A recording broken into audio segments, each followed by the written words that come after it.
Well, welcome to the Enterprise Marketer Podcast, and this is our first session at Content Marketing World 2016. And I'm here with Laura Creekmore. How are you doing today? Hey, Jeff, I'm excited to be here. It's a beautiful day in Cleveland, and I think it's going to be a lot of fun. Oh, yeah, it's the very beginning of the week. We've got the workshops today, and so you're teaching one of the workshops, correct? Exactly. I'm teaching Content Strategy 101 this afternoon. And as Joe will tell us tomorrow during the keynote, that continually the research shows that people are trying content marketing, but they leave the documented strategy out, right? The strategy piece matters a lot. Yeah. So tell us a little bit about yourself and kind of how you got started and what you do. Okay. I laugh and say when I went to school, there was no schooling for what I do today. I graduated from college in the early 90s, and I had been involved in student publications. And so I ended up in the custom publishing world. And so I've known Joe for a really long time as a result. But I started out working on magazines, newsletters, print products. And I was really lucky to work for a guy named Rex Hammock who thought the internet was going to turn into something and that we should really figure out how we could harness the power of the internet to be more effective for our clients. And so we started building websites in the mid 90s, and it kind of just went from there. We discovered very quickly that even in the mid 90s, when we were first starting to use the internet for commercial purposes, people responded to content in a different way than they did in a magazine or a newsletter. And so we started to really pay attention to how content interaction looked different on the internet and how we needed to change our own strategy as a result. So I've been doing this kind of work for 20 years now. Nice. I've had my own company, Creek Content, for 8 years this fall. And I help people figure out that strategy piece so that whether they're working with content for product development or content marketing or any other purpose, the strategy piece is essential to make sure that you achieve the goals you want to hit.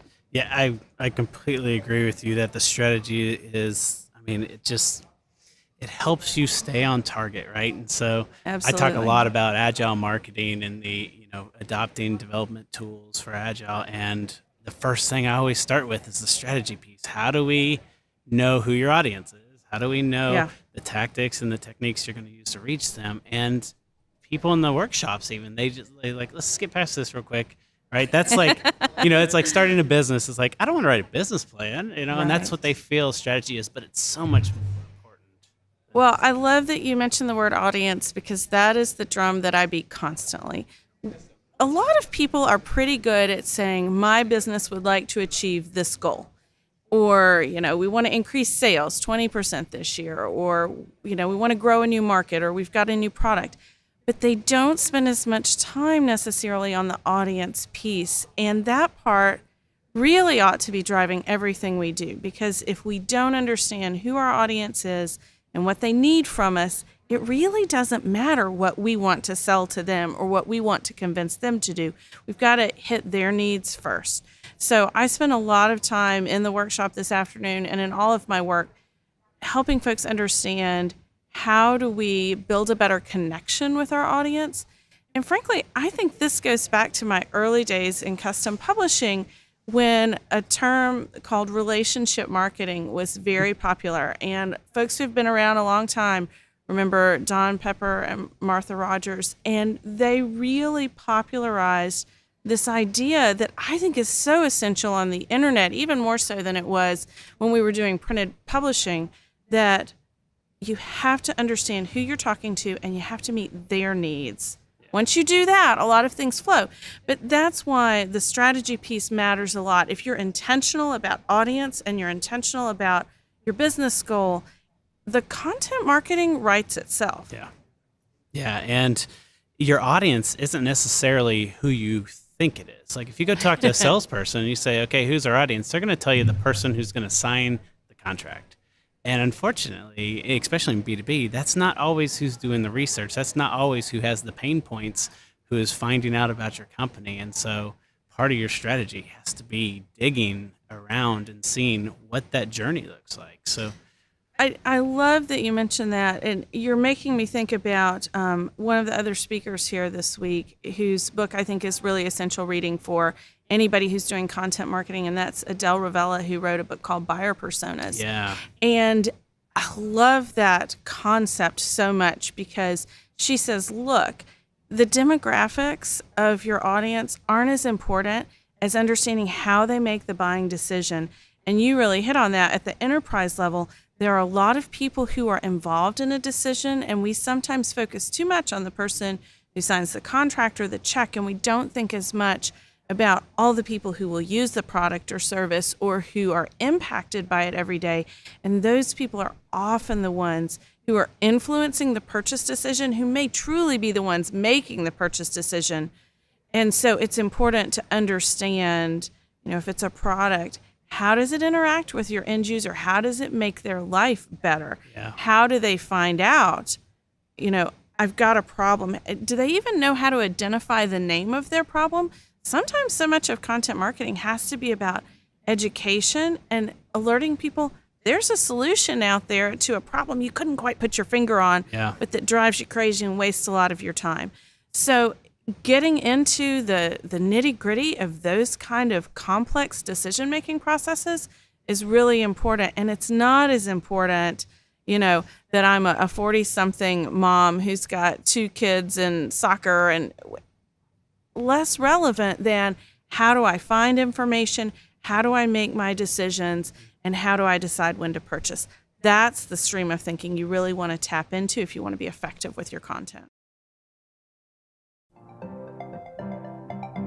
Today, real time is the only time that counts. To stay relevant, you have to stay ahead. Your customers want the right information, right now, wherever they are. So how do you meet the demands of today's customers? By marketing in context. Context accounts for a customer's interaction with your brand. So each touch builds on the next, creating more meaningful experiences for your customers. At Sitecore, we call this context marketing. To do it well, you need marketing technology that has 3 things: contextual intelligence, content management, and omni-channel automation. Contextual intelligence gives you the information you need about your consumers, so the content you manage is more relevant and is automatically delivered wherever your customers are. The Sitecore Experience platform was built for context marketing, so you can create a more personalized customer experience. Demand more from your marketing technology. Demand more from marketing. Own the experience. Sitecore. Everything can't be about the sell. We're all in business, so we have to get them at some point to be persuaded to buy our products. But sometimes solving their problem without our product is actually a good thing, right? And they will like us. It absolutely is. And that's one that's harder to sell to your finance department if you're trying to get them to invest in content marketing. But what you have to remember is content marketing is at the heart about deepening your relationship with your customer. And you want your own authority to be obvious, but you don't want to be constantly saying to your market, we're the best, we're the best, we're the best. That's what advertising is for. Advertising can demonstrate your authority in a different way than content marketing can. Content marketing is more of the show you as opposed to tell you. And so you really can be effective with content marketing if you've got a strategy that says, let's figure out what all those customer issues are. Let's figure out which ones of them can we just solve. Yeah.